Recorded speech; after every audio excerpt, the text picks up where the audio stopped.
In the U.S., stock index futures fell into the red ahead of Wednesday's open. Around 5:35 a.m. Eastern Time, Dow futures slipped 55 points, indicating a negative open of 66.29 points, with the S&P 500 and Nasdaq futures also pointing to a downbeat start to the day. Markets around the world pointed in different directions today as investors awaited news from trade talks between the U.S. and China. A 9-member delegation from Beijing is set to commence discussions with U.S. officials in Washington today with the hope of finding ways to relieve friction between the two nations. Now, the minutes from the latest Federal Open Market Committee meeting, which took place on the turn of the month, will be published at 2 p.m. Eastern Time. Now, from Thursday to Saturday, leading central bankers will gather in Jackson Hole to discuss the future of monetary policy and the ever-changing market structure. Fed Chair Jerome Powell is due to speak to attendees on Friday. In data, mortgage applications are due out at 7 a.m. Eastern Time, followed by existing home sales at 10 a.m. Eastern Time. In Asia, markets were mixed today as investors look to tariff talks between the U.S. and China later this week, with sentiments lifted by Wall Street's strong Tuesday session, which saw the S&P 500 touch an all-time high. Australia's ASX 200 closed 0.29% lower as sectors such as utilities and the heavily weighted financial sub-index traded lower. In Japan, the Nikkei 225 closed higher by 0.64%. South Korea's Kospi closed up by 0.14%. The Hang Seng Index recovered from its earlier losses to trade higher by 0.53%. In the mainland, China markets ended the trading day in negative territory, with the Shanghai Composite down by 0.7%, while the Shenzhen Composite was lower by 1.139%. And Venezuela on Monday, August 20, slashed 5 zeros from prices as part of a broad economic plan that President Nicolas Maduro says will tame hyperinflation, but critics call this another raft of failed socialist policies that will push the chaotic country deeper into crisis. The price change comes with a 3,000% minimum wage hike, tax increases meant to shore up state coffers, and a plan to peg salaries, prices, and the country's exchange rate to the petro and elusive state-backed cryptocurrency. The next report looks at the situation few days after Maduro's pronouncement.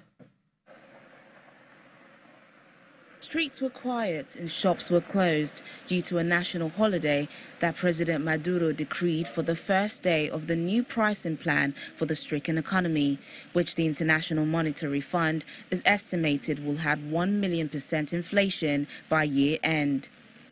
Economists say the plan is likely to escalate the crisis facing the once prosperous nation that is now suffering from Soviet-style product shortages and a mass exodus of citizens fleeing for other South American countries. All of the bank systems are totally operational. In the case of ATMs, automatic teller machines, which is now our responsibility, we're in the process of stocking them with new bills. We're doing that in a rapid and progressive manner, and already today, people will have the automatic tellers available to provide them with sovereign bolivares as a new Venezuelan currency. After a decade-long oil bonanza that spawned a consumption boom in the OPEC member, many citizens are now reduced to scouring through garbage to find food, as monthly salaries currently amount to a few US dollars a month. The new measures have worried shopkeepers already struggling to stay afloat due to hyperinflation. Government set prices for goods ranging from flour to diapers and strict currency controls that crimp imports. I really hope that the people would mobilize because starting today, the new currencies will come out. But all the wholesale and food stores aren't open and are waiting for tomorrow when supposedly all the commercial activity starts because they're also calling for a national strike.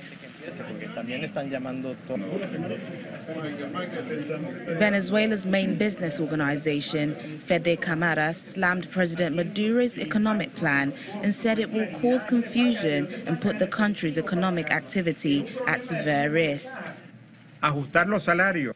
Adjusting salaries, even though salary adjustments are necessary, an increase in the amount of 3,500% is totally unmanageable for an economy that is buried in a grave depression and that doesn't have levels of economic activities nor cash flow within businesses to be able to comply with this increment.